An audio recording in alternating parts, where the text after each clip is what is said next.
এখন আর আগের মতো সকালটা উপভোগ করা যায় না। ভোর ৫টায় উঠে যায় ভীষণ পরিমাণে রৌদ্র। এখন সকাল সকাল উঠলেও আর ওই সেই যে আকাশটা দেখতে পাই না। যাই হোক, সকালটা এভাবেই কাটালাম। তারপর দুপুর নাগাদ লাঞ্চের জন্য মা রেডি করছিল ভাজি, যেটা আমার ভীষণ ফেভারিট। ওই ঝিঙ্গে পকোড়া বলে নাকি, যাই হোক, আলু ভাজি পাঁপড় দিয়ে আর সঙ্গে মাছ দিয়ে সেদিনের লাঞ্চটা কমপ্লিট করি। দুপুর নাগাদ এত পরিমাণে রৌদ্র উঠছিল, ঘর থেকে বের হতেই ইচ্ছে হচ্ছিল না। যাই হোক, কাজে তো যেতেই হবে, তাই অফিসে যাই।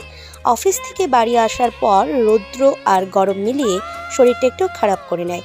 তারপর শুয়েছিলাম, সাহেব সোজা একটি আম নিয়ে খাটে উঠে পড়ে যে, দেখ, এই আমটা তুই কাটতে পারবি কি পারবি না।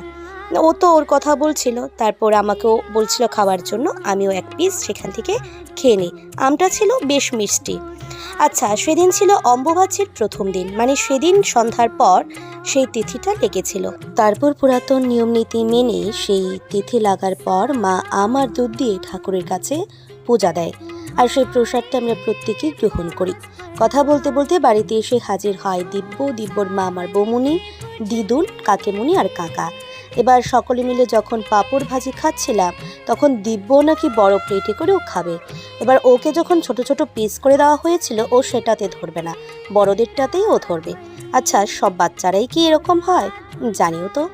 তারপর যেহেতু অম্বুবাচীর তিথি সেদিন প্রথম লেগেছিল, তাই মা, কাকিমণি আর বৌমণি মিলে সঙ্গে দিদুন একটু সিঁদুর খেলে নিচ্ছিল। আচ্ছা, সিঁদুর কি খেলা যায় কিনা আমি জানি না, সিঁদুর তো লাগানো যায়। তারপর ওই কাকিমণি ভাবছিল যে ছবি তুলছে, আসলে তো না, আমি ভিডিও করছিলাম। তারপর সিঁদুর দেওয়ার পর প্রত্যেককে নাকি সেদিন সিঁদুর দান করা খুব ভালো, তাই সে অনুযায়ী মা প্রত্যেককেই সিঁদুর দান করছিল।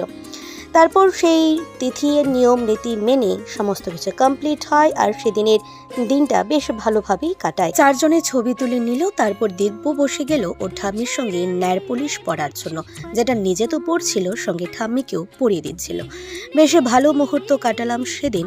আজকের মতো ব্লগটা এই পর্যন্তই। তোমাদের কাছে কেমন লাগলো আর ব্লগের কোন পার্টটা তোমাদের সব থেকে বেশি ভালো লেগেছে তা অবশ্যই জানাতে ভুলো না। আজকের মতো এটুকুই। Tata, bye bye.